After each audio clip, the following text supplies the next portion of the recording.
Bonjour à tous, dans cette vidéo nous allons voir comment utiliser le lien entre suite arithmétique et moyenne arithmétique. Dans l'exemple, on nous dit premièrement soit UN la suite arithmétique telle que U0 égale 4, U2 égale 13 et U4 égale 22. Dans la première question, on demande de calculer U1 et U3. Donc pour faire cela, on va utiliser une petite propriété à connaître. Et donc la propriété dit que trois nombres ABC sont les termes consécutifs d'une suite arithmétique, si et seulement si le nombre du milieu, eh bien c'est la moyenne arithmétique des nombres extrêmes, c'est-à-dire que le nombre B, c'est A plus C divisé par 2. Alors dans la question A, puisqu'on connaît le terme U0 et le terme U2, eh bien pour calculer le terme U1, puisque la suite est arithmétique, eh bien il suffira de faire la moyenne arithmétique de U0 et de U2, autrement dit, U1 sera égal à U0 plus U2 divisé par 2. Alors U0 plus U2 divisé par 2, c'est 4 plus 13 divisé par 2, autrement dit c'est 17 divisé par 2, et donc U1 est égal à 8,5.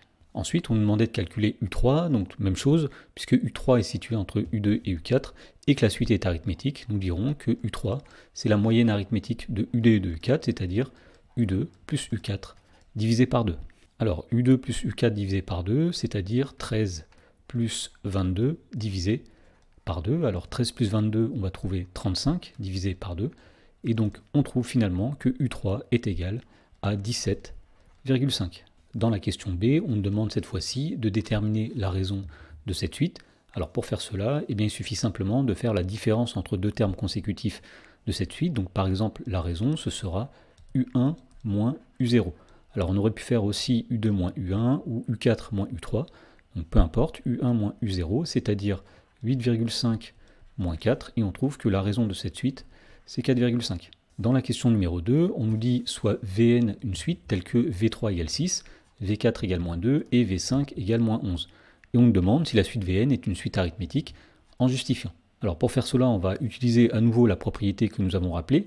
Si on a une suite arithmétique, eh bien chaque terme qui est au milieu sera la moyenne arithmétique des deux termes qui l'encadrent. Alors ici, si on calcule la moyenne arithmétique de V3 et de V5, c'est-à-dire V3 plus V5 divisé par 2, on va obtenir donc 6 plus moins 11 divisé par 2. Autrement dit, on va avoir moins 5 divisé par 2, c'est-à-dire moins 2,5. Et donc on constate ici que la moyenne arithmétique de V3 et de V5, qui vaut moins 2,5, est différente du terme V4. Donc on en déduit que la suite Vn n'est pas une suite arithmétique. Alors il y avait une autre façon de montrer que cette suite n'est pas arithmétique.